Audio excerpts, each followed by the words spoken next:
We are back. We're going to be talking about Penn State. This might be really quick. This video might be pretty short, for many reasons. The games weren't very close. One was a lot closer than it should have been. These were against opponents that didn't affect Penn State in the rankings. Um, it didn't affect them either because they weren't ranked. And my voice is shot. I'm pretty sure I'm sick, but we will power through this.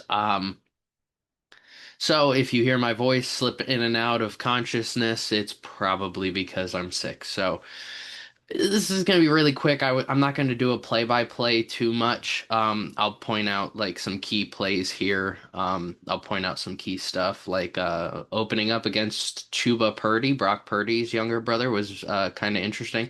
Also, Nate Burleson's son was on Nevada. So we're also going to be opening up with both week one and week two for Penn State. Mainly because I was going to do a video last week on week one, but um,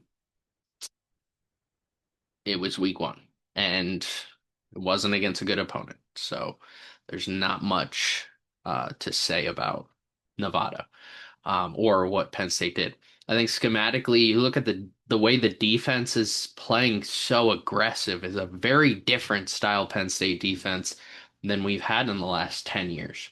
I mean, we got the defensive coordinator from Ohio State in as Penn State's new defensive coordinator, and you could clearly tell he wants to be aggressive. Now it ended up being an issue week two, but we'll stick with week one so far. I mean, denied Dennis Sutton has been incredible. Clearly the best player on the team right now, through 2 weeks.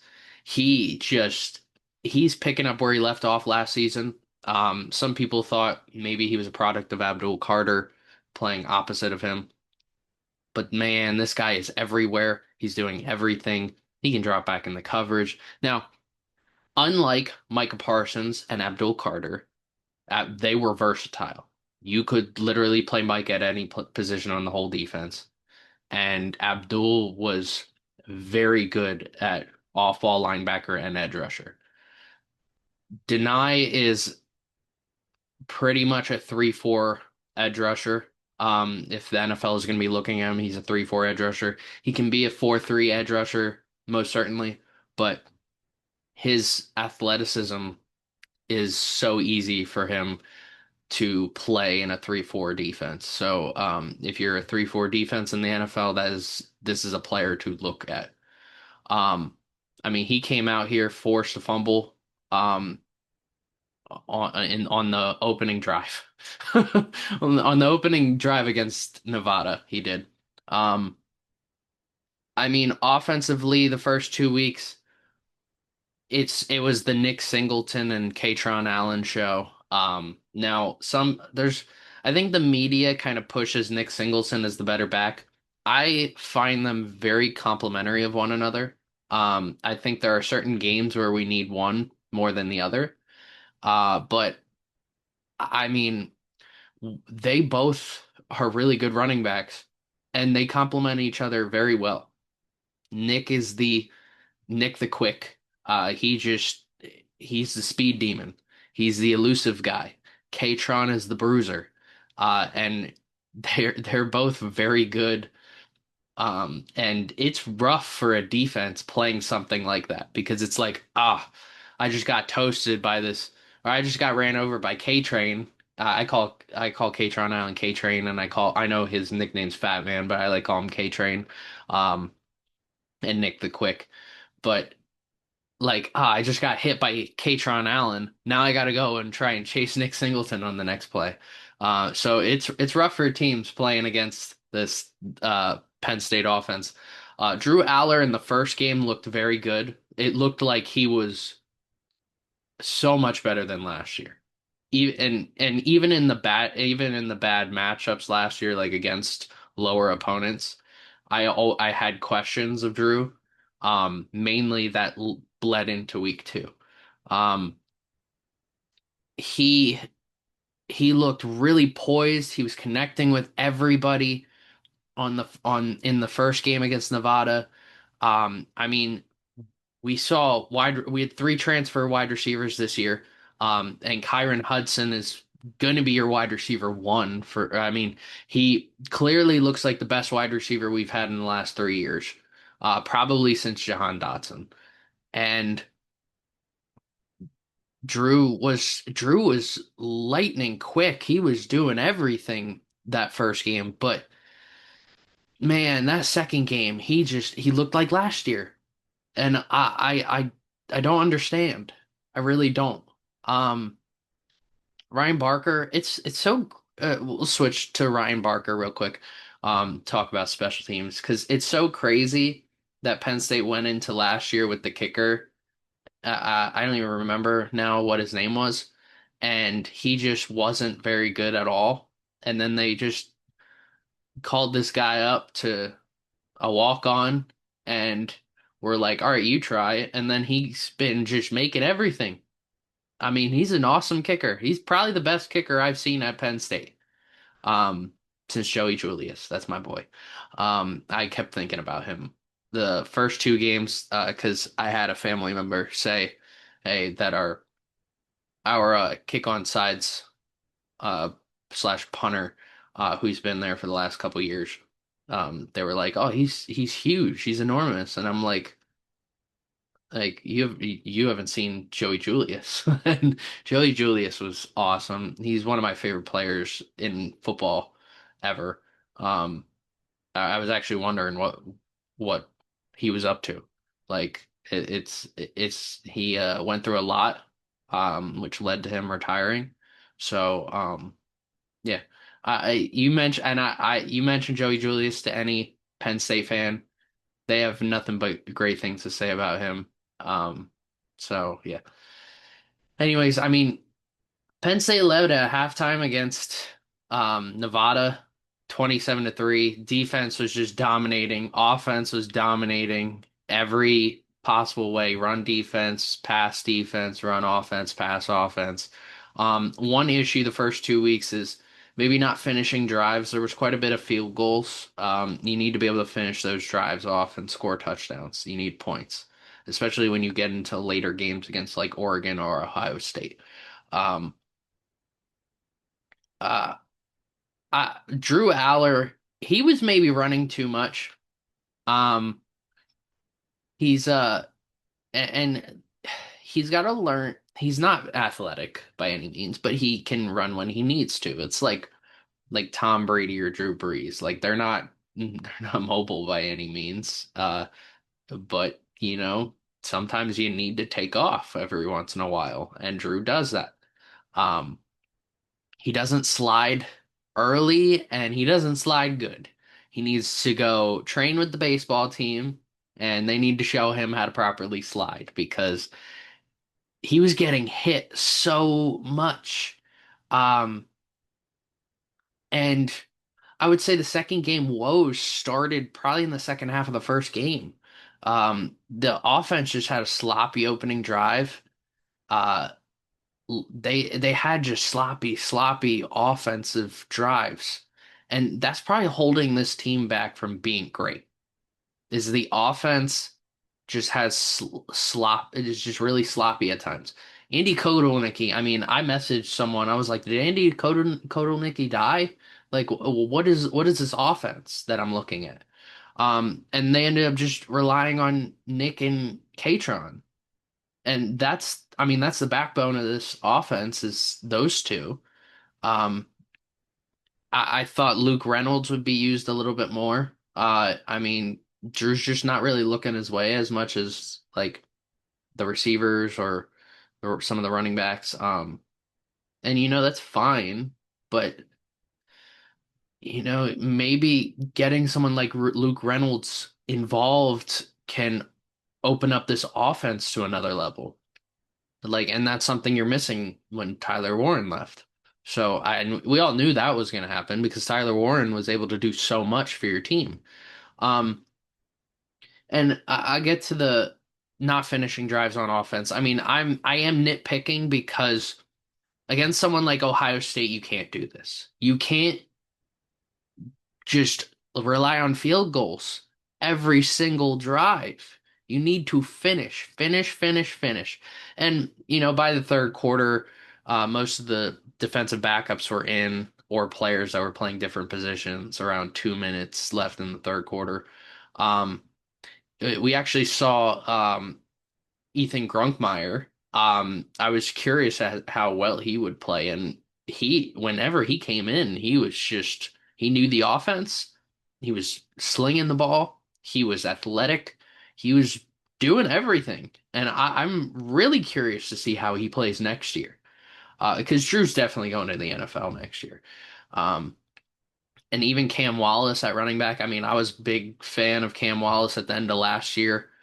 And he was hurdling guys in this when he got time. I can't wait, and he's wearing 26. That's Saquon's number, so I can't wait to see those two next year and see how that Penn State team is. But in the meantime, we're talking about this Penn State team, and Penn State won week one against Nevada, 46-11. Um, you know, there's the score is not showing how Penn State should have played. Penn State I mean, yeah, you allowed the touchdown 2-point conversion to end the game. It's against backups. I don't care. That I don't care about. It was the offense not finishing drives. That was a huge issue for me. Um, and my first thought going into this first game, was you have to win it all this year. Last year, I was happy to be in the playoffs.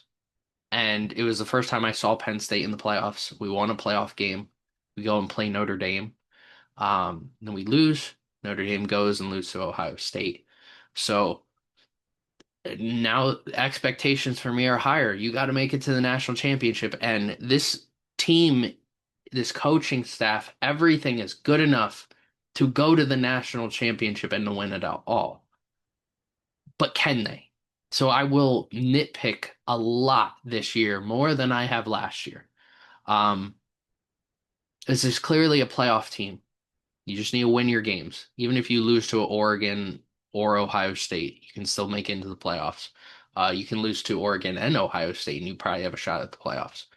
Um, it's funny, James Franklin was angry at the officials because they gave Grunkemeyer the wrong information on the last drive. That was cool. Um, he got super angry. It was fun to see. I mean, the game is over at that point, but the refs gotta figure that out. I'm not one to talk a lot about officials, but like, if you're relaying the wrong information, you're not doing your job. So that's an issue. Um, week two, Penn State played FIU. I mean, well, it looked like we were going to dominate this game. Defensively, they were as aggressive. The issue was we were playing a little too aggressive, and it led to a lot of little quick passes, a little small screens that we put pressure on. But because we put pressure in one way, it led to openings. It led to big plays. And you got to be a little bit less aggressive when you get into. I love the aggressiveness. I love it. It's something I've never seen of a Penn State defense. But you got to be able to go and you need to be more disciplined, right? You need to, because if you're playing Ohio State, you're playing Oregon, you're playing Notre Dame, they have good running backs that can take that the distance. We're playing FIU. So Denied Dennis Sutton was triple teamed on a third down and still got to the quarterback to force an incompletion and a punt. It was pretty remarkable. Um, for some reason, we were doing some Wildcat with Allen and Singleton. Um, it was hilarious the first time I saw it, but then after the next couple times, I was like, "What the heck is this?" Um, we go a second week where we're playing the son of a NFL star. Brian Blades the second is who we played this week against FIU. He's a corner. Um, fourth down and 4 on the opening drive from the FIU 47-yard line, and there was a pass broken up, led to a turnover on downs. Drew Allar in this game looked like last year, looked like the beginning of last year. And the weather wasn't great. It was a little muggy. It was raining, so I understand to that point, but it wasn't like it was downpouring. It wasn't like there was snow on the ground because eventually we'll get to that point that there's going to be snow on the ground and your playoff chances are on the line. So this was not a good game for him at all. This was not a good game for the offense play calling at all.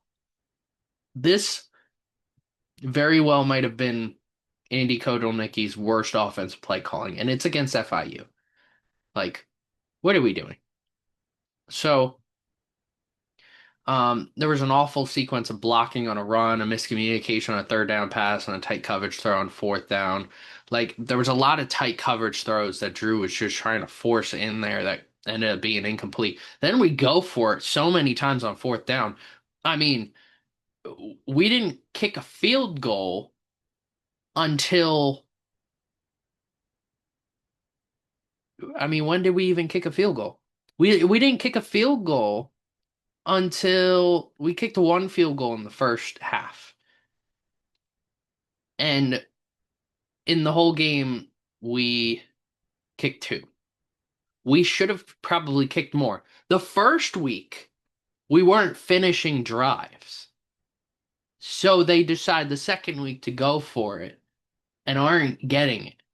So there's an issue with both those games. You were playing Nevada and FIU, and you just can't seem to finish drives with touchdowns. So I mean, it's FIU was going for it too, and that's what ended up being the reason why why the score ended up being 34 to nothing, because they kept going for it even though they were in field goal range. If they kept kicking field goals, they would have probably been this game would have been a lot closer. Um, Second half, I mean, it was this game was frustrating. Now Drew Aller had a throw to Devontae Ross for a 42-yard touchdown. That was really cool. That was his best throw. Um, it's frustrating. This game was frustrating. This game should have not been like this. And then in pure, like, it almost reminded me of the Eagles in pure, like, pure Pennsylvania fashion. Katron Allen and Nick Singleton were the ones to end up running in the daggers. So, um, seeing Katron Allen ran in a 67-yard touchdown, and then Nick Singleton a 5-yard touchdown. Then Chaz Coleman, whoever the heck that is, freshman, um, had a fantastic game. Like this guy looks crazy. He's a freshman. He looked incredible. I can't wait to see more out of him. But I mean, he had a strip sack towards the end, recovered it, and ran it 39 yards to the 5-yard line. That set up the Singleton touchdown. Um, and On that 5-yard touchdown, Drew Aller was taken out of the game. I mean, it was pretty late in the game. So, yeah, when it comes to these games, these were frustrating games. These should not have been. This shouldn't have been as the score is representing something it isn't. We won 34 to nothing. It should have been like 56 to nothing. And you need to be more consistent. You need, especially if you're going to play. I'm going to say this all year long until we end up playing one of those big teams, because this team should be in the national championship. It should be. If they aren't, all expectations fall short. So, Penn State goes and is hosting Villanova next week, and then they'll have a bye, and then that's when the season really gets rolling for Penn State. You're playing Nova. And then the week after you're hosting Oregon in a whiteout game at home. So yeah, after the bye, Oregon, UCLA, Northwestern, who's giving you troubles for some reason, Iowa, who's always given us troubles for some reason, Ohio State, Indiana, Michigan State, Nebraska, Rutgers. I mean, a lot of those teams have given Penn State troubles in past years. So this is the culmination of if you can somehow finish undefeated with this schedule, the sky the sky isn't even the limit. We don't even know what the limit would be for this team. So, um, you got to be able to clean that up. You got to dominate Villanova. I don't, it's Villanova. Like, this isn't basketball. I know Nova's got has a solid football program, but you should be going and winning. Like Florida State scored 77 points. Go drop 70 on Villanova. Like, you finish drives. Defense is showing what they should do. There's some issues, but things that can be fixed. But there's a lot more issues with the offense. The offense needs to click, needs the Andy Kotelnicki needs to be in his bag against Oregon when it comes down to it. So um that's all I have. I will have a recap probably during the bye of the Nova game. So until then, I will see y'all in a week or two and go Penn State. We are.